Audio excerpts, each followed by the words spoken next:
Time ఇవ్వాలని సందర్భంగా మేము కోరుతా ఉన్నాం. అదేవిధంగా కిలోమీటర్లను విచ్చలవిడికి పెంచేసారు. ఈ పెంచిన కిలోమీటర్ల ద్వారా కార్మికులు చాలా మానసికంగా శారీరకంగా బాధపడుతూ ఉన్నారు. కాబట్టి పెంచిన కిలోమీటర్లను తగ్గించాలని సందర్భంగా మేము డిమాండ్ చేస్తూ ఉన్నాం. అదేవిధంగా కార్మికులు చాలా కేఎంపీఎల్ కానీ ఈపీకే ద్వారా చాలా వేధింపులు చేస్తూ ఉన్నారు. ఈ వేధింపులను తక్షణమే ఆపాలని సందర్భంగా మేము డిమాండ్ చేస్తూ ఉన్నాం. అదేవిధంగా కార్మికులకు రావాల్సినటువంటి అనేక బెనిఫిట్లు ఉన్నాయి. ఒక పిఆర్సీ పెండింగ్లో ఉంది, వాటిని కూడా అమలు చేయాలని చెప్పి, అదేవిధంగా 133 నెలల డిఏ పెండింగ్లో ఉంది, అది కూడా తక్షణమే కార్మికులకు చెల్లించాలి అని చెప్పి ఈ ధర్నా సందర్భంగా మేము డిమాండ్ చేస్తూ ఉన్నాం. అదేవిధంగా ఈ కేసీఆర్ ఉన్నటువంటి పరిపాలనలో అప్పుడు 54 రోజుల సందర్భంగా యూనియన్లను మేము యూనియన్లను అనుమతించమని చెప్పి యూనియన్ అనుమతించలేదు.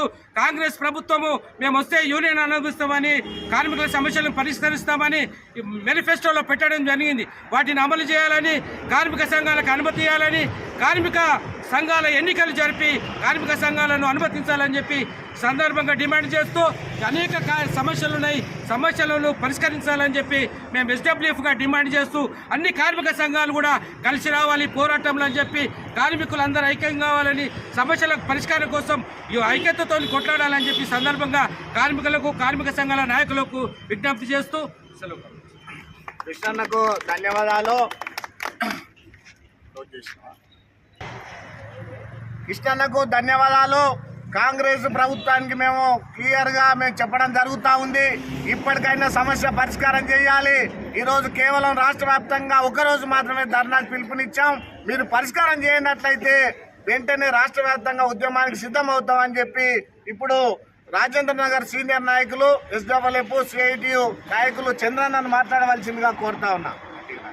కామ్రేడ్స్, ఈరోజు రాష్ట్ర వ్యాప్తంగా సిఐటియు నాయకత్వాన ప్రతి డిపో వద్ద మరి సిఐటి ఆధ్వర్యంలో కార్మికులు కలిసి, ఆర్టీసీ కార్మికులు కలిసి ధర్నాను నిర్వహించడం జరుగుతూ ఉంది.